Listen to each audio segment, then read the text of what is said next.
Estamos con la candidata senadora por Un País, Margarita Stolbizer. Buenas noches, Margarita, ¿cómo estás? Muy bien, gracias, ¿cómo están? Recién escuchamos una frase que dijiste de tenemos que salir de la trampa de elegir entre los corruptos de antes y los ajustadores que tenemos. ¿Qué quisiste decir con eso? ¿Es una polarización extrema? Sí, en realidad lo que nosotros venimos planteando es que la grieta es un relato hoy, ¿no? Y que en definitiva tanto la corrupción como el ajuste que se practica hoy sobre los sectores más vulnerables tienen efectos sociales y humanos sobre todo, porque los que más sufren cualquiera de estas dos situaciones son los sectores más pobres, ¿no? Que son los que no tienen defensa. La causa de corrupción tal vez más escandalosa, que fue la tragedia del tren, se cobró una cantidad de vidas humanas, ¿no es cierto? Y de la misma manera pasa hoy porque los que nos dijeron que venían a unir la Argentina profundizan la grieta que inventaron los otros. Nos dijeron que iban a terminar con la pobreza, casi en una fórmula de fantasía, y hoy tenemos más pobres que antes, más desocupados que antes. Entonces, lo que nosotros intentamos, porque esto es un poco la consigna de Un País, nosotros decimos nuestro adversario es la grieta, y lo que queremos es un país unido, donde la competencia electoral sea en base a ideas y no a descalificaciones, y que la gente tenga una alternativa distinta. No hay por qué optar entre esas dos cuestiones tan confrontativas o que aparecen o simulan ser tan confrontativas entre sí, que lo que plantean es el pasado o un espejismo del futuro. Nosotros decimos hay que ocuparse de los problemas del presente, que tienen que ver con la economía de bolsillo y lo que a la gente le pasa todos los días y que ni unos ni otros resuelven. ¿Y cómo es trabajar en esta campaña electoral con Massa, que justamente fue un funcionario muy importante del gobierno anterior? Sí, digamos que haya sido un funcionario del gobierno anterior no es para mí un hecho que impida realmente que él pueda ser hoy un líder claramente para jubilar a los anteriores. Yo vengo diciendo, creo que la va a jubilar a Cristina y la va a dejar sin fueros, de la misma manera que la dejó sin reelección en el 2013. Massa no solamente terminó resolviendo esa situación de haber pertenecido, porque fue la persona que más daño les ha hecho después a los fines del proyecto de continuidad que el kirchnerismo tenía. Pero además yo tengo excelente relación con Graciela Ocaña, que encabeza la lista de Cambiemos y fue ministra y amiga de Cristina durante muchos años, y tengo excelente relación con Martín Lustó y con Julio Cobos, que fue el compañero de Cristina como vicepresidente. Entonces me parece que haber estado en ese gobierno no es de por sí una mancha. Lo importante, sobre todo, y en el caso de Massa con más razón, es haber formado parte de un gobierno y que hoy no tenga una investigación penal judicial porque perteneció pero no se quedó absolutamente con nada, ¿no? Porque la característica de ese gobierno es la corrupción y el enriquecimiento de sus funcionarios. Hubo una frase que se reprodujo, una grabación de Cristina Kirchner que reprodujo el programa de La Nata el fin de semana, que hablaba Cristina hablando de vos. ¿La escuchamos? Dice que la Stolbizer está loca ahora que le dice... Sí, hoy también... Aparte metió la pata con esta última denuncia, pero mal. Es mala hija de puta. Mal hija de puta. Y el que la manda a hacer eso es Sergio Massa. Sí, yo no tengo duda de eso, ¿eh? Hay que invocarlo también a ese hijo de puta. ¿Qué te provocó esa frase, escuchar esa conversación? A ver, primero es que cuando uno escucha semejante vocabulario de la señora que ha sido presidenta de los argentinos durante 8 años, sinceramente a mí me parece que es algo de tan bajo nivel que habla peor de ella que de nosotros. Sí me preocupan algunas de las cosas que dice. La primera es por incierta, eso de que yo me equivoqué con la última denuncia. No solamente no me equivoqué, sino que cuando yo denuncié los movimientos sospechosos en las cuentas bancarias, que ella hacía, entre otras cosas, para desapoderarse cuando le caían las medidas cautelares, todo eso quedó comprobado. Quedó comprobado cuando el juez dispone que se abra la caja de seguridad de Florencia Kirchner, salen las montañas de los millones de dólares y ese dinero queda incluso embargado. Los fiscales y el juez dicen que ese es un dinero de origen ilegal. Que... ¿Y a ese dinero se refería cuando dice se equivoca con esa denuncia? Claro, porque ella salió a decir que en realidad lo que habían hecho era cambiar los pesos por dólares y que era la sucesión de Néstor, y no dan los números de ninguna manera, porque esta chica que nunca en su vida trabajó tenía, creo que entre 5 y 6 millones de dólares. Y lo que, claro, y lo que Néstor Kirchner había dejado, si vamos con el tema de la sucesión, no llegaba a 30 millones de pesos. Entonces las cuentas no le dan de ninguna manera y ella no ha podido justificar el origen de ese dinero, que los jueces y los fiscales dicen, aunque ella lo hubiera recibido por la herencia de su padre, es un dinero mal habido, es un dinero de origen ilegal. Y todos los movimientos sospechosos de los que nosotros hablamos en la denuncia quedaron todos corroborados en la causa judicial, por lo tanto no me había equivocado. La otra reflexión, tal vez más profunda, a lo que hay que prestar atención, está esta grabación y hay otra, donde ella habla de armar las causas, le tenemos que armar las causas, y esto de invocar a Massa.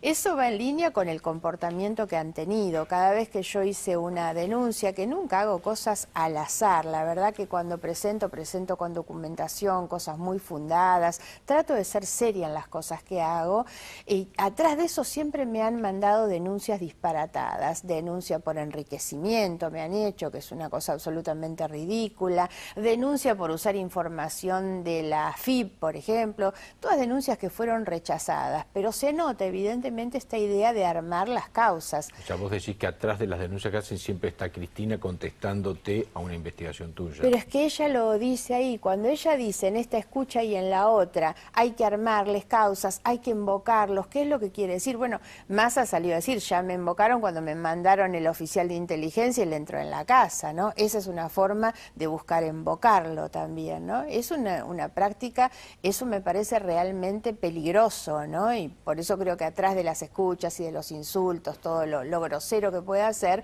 el trasfondo que más me preocupa es ese, ¿no? La posibilidad de invocar o de armar causas. ¿Por qué pensás que pese a que su gobierno está tan señalado y vinculado a la corrupción, con múltiples causas que todavía se están investigando, hoy Cristina tiene peso electoral?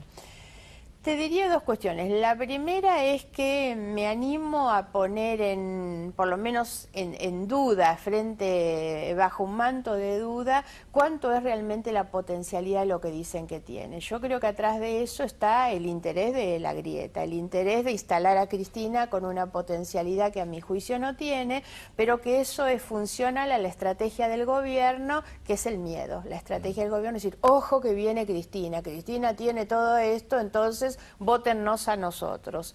Me parece que cuando se habla de los números hay parte de esto. La otra cuestión tiene que ver también con los déficits de este gobierno, porque lo cierto es que la estrategia del kirchnerismo, ¿cuál es? Roban todos los políticos son corruptos, entonces frente a que todos los políticos son iguales, bueno, estos me dieron algo. Y eso en determinados sectores sociales que obtuvieron algunas ventajas en el gobierno de Cristina Fernández, hace que, total, si estos van a robar igual los que están ahora, nos quedamos con el anterior que nos dio. Y eso responde, entre otras cosas, a la irresponsabilidad que este gobierno tuvo en no haber denunciado con precisión todo lo que encontraron cuando llegaron, y también a la falta de operatividad y de efectividad en resolver los problemas, porque esos sectores más pobres se encuentran hoy, o sectores medios, que tienen que ir a pagar una factura de luz con un aumento exorbitante, que los alimentos aumentan más que la inflación y los medicamentos aumentan más que la jubilación y que la inflación. Entonces, bueno, muchos empiezan con esa idea, bueno, si estos no son iguales, volvamos a los anteriores. Creo que las posibilidades de que Cristina hoy tenga esa potencialidad está estrictamente en manos del gobierno, por la irresponsabilidad del gobierno, en instalarla a ella con su estrategia del miedo y en no dar respuesta a los problemas que la gente tiene. Eso los deja a vos y a Massa buscando el camino del medio, digamos, ¿no? Entre los ajustadores, como decís vos, y la corrupción. Pero la polarización, ¿no se termina comiendo el camino del medio? A mí primero no me gusta la idea del medio, ¿no? Sinceramente yo creo que esto es una elección donde no se elige gobierno, se elige oposición, se elige quienes van a integrar los poderes legislativos, y entonces yo siento que la discusión que nos tenemos que dar es cuál es la oposición que la Argentina necesita. ¿Es bueno para el Congreso y para los argentinos que Cristina Fernández, la Cámpora, que han apostado al fracaso del gobierno? La señora de Kirchner ni siquiera le fue a poner la banda presidencial de transmisión de mando al presidente. Una mujer que tiene una subestimación por los valores democráticos y republicanos. ¿Es bueno que esa gente llegue al Congreso? No, yo creo que no. Entonces nuestra aspiración no es el jamón del sándwich, la verdad. Nuestra aspiración es consolidar la mejor oposición frente a este gobierno, que lo hemos demostrado durante todo el año pasado, que es una oposición que colabora cuando hay que hacerlo, desde Massa acompañando al presidente al foro de Davos, hasta todas las leyes que nosotros acompañamos durante el año pasado, pero una oposición que colabora y responsable no es la que dice que sí a todo. También es la que se planta frente al aumento de las tarifas de la luz y el gas, y es la que propone. La mejor oposición es la que propone alternativas para diferenciarse, la que controla y la que pone límites. Entonces nuestra discusión es esa. Nosotros no queremos quedar en el medio, queremos desplazar porque nos parece que es muy malo para la Argentina, que esta gente que no tiene valores democráticos, que saqueó la Argentina y se enriqueció a costa de los problemas de la Argentina, que no puedan ser esos la mejor oposición. Hablábamos recién, bueno, de la grabación a Cristina Iparrilli, en la que, bueno, hablaban de vos, que es uno de los temas de la semana. El otro son los fueros de Julio Debido, la discusión sobre los fueros. Stornelli le pide el procesamiento no, la detención y quita de fueros previa. El juez finalmente desistió, pero abrió un debate en el Congreso. ¿Cuál es tu posición sobre el tema? Bueno, nosotros lo hemos planteado, nosotros creemos que tenemos que dar esta señal y este gesto que es muy fuerte en este momento de la Argentina, que es renunciar a los fueros, y eso es lo que nosotros hemos hecho. Esto genera una discusión que tiene más que ver con cuestiones electorales que académicas o jurídicas, de los que dicen, no, los fueros son de la Cámara, no son de los legisladores, no se pueden renunciar. Esto no es cierto. Si nosotros podemos renunciar a la banca, podemos renunciar a los fueros, que son en realidad inmunidades o privilegios que tenemos, que no son de la Cámara y son personales. El ejemplo más claro de esto fue el intento de allanamiento de una oficina de Debido, donde el abogado de Debido se paró en la puerta y dijo, no señor, yo tengo una inmunidad, no puede entrar a mi oficina porque es parte de los fueros parlamentarios. Y lo que nosotros estamos diciendo es eso, si quieren entrar a nuestro domicilio, porque los fueros no son para todo, nada impide a un juez investigar a un legislador, pero por ejemplo no puede allanar su casa o su domicilio. Ese es un privilegio tan pero tan personal, que simplemente con que yo diga no uso ese fuero, si Debido en lugar de presentarse en la puerta y frenar el allanamiento hubiera dicho pasen, la verdad estaba implícitamente renunciando a su privilegio, a su fuero en ese sentido, y si hubiera podido ejecutar. Nosotros decimos eso. Frente a los que nos plantean no tiene la Cámara que resolverlo, bueno, perfecto, nos presentamos en la Cámara y que la Cámara resuelva aceptar nuestro pedido de desafuero, porque hemos dicho no vamos a utilizar ninguno de los privilegios o inmunidades que tenemos en nuestra condición de legisladores. Y nos parece que la Argentina necesita este tipo de gestos. Hace unos días me preguntaban, ¿y por qué esto no se discutía hace 10 años o 20? La verdad, porque no habíamos pasado por las cosas que pasamos. Yo tengo muy claro que Raúl Alfonsín, después de ser presidente de la Nación, murió en el mismo departamento en el que vivía antes de ser presidente de la Nación. Y esas cosas no son menores. De ahí a lo que tenemos hoy, que es un expresidente metido en una cueva en el Senado para ocultar su inmunidad después de estar condenado por cantidad de delitos, y ahora una candidata que busca tener otra cueva en el Senado para tener su propio escondite. ¿Esta es la democracia que nosotros tenemos que construir? ¿O al contrario, es una donde los legisladores demostremos que somos iguales que el resto, que no tenemos ningún tipo de privilegios? Margarita, recién hablabas de propuestas y de encontrar un camino alternativo a lo que está sucediendo. Hablemos de la inflación, ¿no? Porque vos has señalado que la inflación es un problema hoy para los argentinos, que hay que domarla de alguna manera. Control de precios no funcionó. Ahora, libertad de mercado, que es lo que tenemos ahora, pareciera que tampoco. ¿Cómo proponen ustedes combatir la inflación? Sí, primera cuestión, me parece que hay que tratar de no tomar cuestiones o medidas de manera aislada. Hoy el problema de la inflación hay que leerlo conjuntamente con el estancamiento que nuestra economía tiene. El objetivo principal debería ser crecer. No se puede crecer con salarios y jubilaciones a la baja. Por lo tanto, me parece que hay que tomar ese tema. Cuando nosotros hablamos de la inflación es un problema problema grave que el propio gobierno reconoció no haberle encontrado la vuelta, al decir del secretario de la Presidencia. Pero lo que nosotros advertimos en estos días es que la inflación es alta, pero los alimentos fueron más allá de que la inflación. Los alimentos 54% promedio. Los medicamentos, que es por eso nosotros ponemos mucho énfasis en el tema de los jubilados, 74% de promedio es el aumento de los medicamentos. En algunos casos hay medicamentos que toman los jubilados y llegan al 100% de aumento. Por eso algunas de las cosas que nosotros estamos planteando como paliativo es decir, bueno, quitémosle el IVA a 11 productos de la canasta básica alimentaria, porque lo que yo tengo que hacer es defenderle el bolsillo a esos sectores a quienes hoy les estoy cobrando un impuesto para comprar la leche que llevan a su casa, una cosa casi inmoral.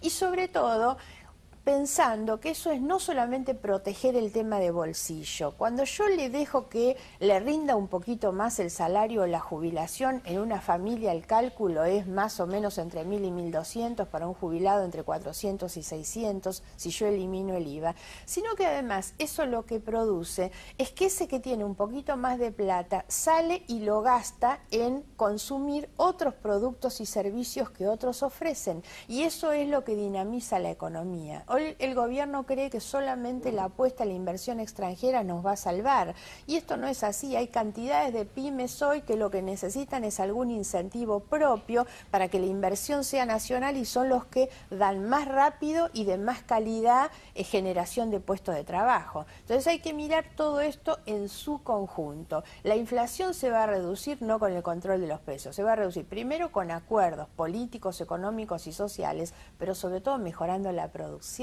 Lo que nosotros necesitamos es mejorar esos niveles para que haya crecimiento. Sí. Margarita, y si fuera el tema, vos decís, esto es una propuesta para la economía, si fuera una propuesta para la corrupción, un título de un proyecto que vos presentarías si fueras senadora. Los tengo presentados, no es que los presentaría. ¿Con cuál insistirías primero? El más importante es la reforma a la ley de ética pública. Esa ley fue reformada en el 2013 por el kirchnerismo, quitándonos obligaciones respecto de las declaraciones juradas. Yo creo que hay que derogar esa reforma, pero poner más requisitos en las declaraciones juradas. No es suficiente que en la declaración yo cuente que tengo 2 casas y 2 autos. En realidad tengo que decir cuándo las compré, de dónde la compré, el origen del dinero. Y después lo del grupo familiar, que eso es otra de las cosas que el kirchnerismo cambió. En esa misma ley, el otro capítulo es el de conflictos de intereses. Este es un gobierno que tiene multiplicidad de conflictos de intereses no resueltos, y eso los lleva a ellos a tener una gran debilidad en ese punto, porque los hace menos creíbles, los afecta a ellos mismos y genera episodios de corrupción. El más claro, el del Inca, que la propia Oficina Anticorrupción terminaron haciendo ellos una denuncia, que se inicia en un conflicto de intereses. Margarita, muchísimas gracias por esta charla. Gracias a ustedes. Seguimos con la letra chica.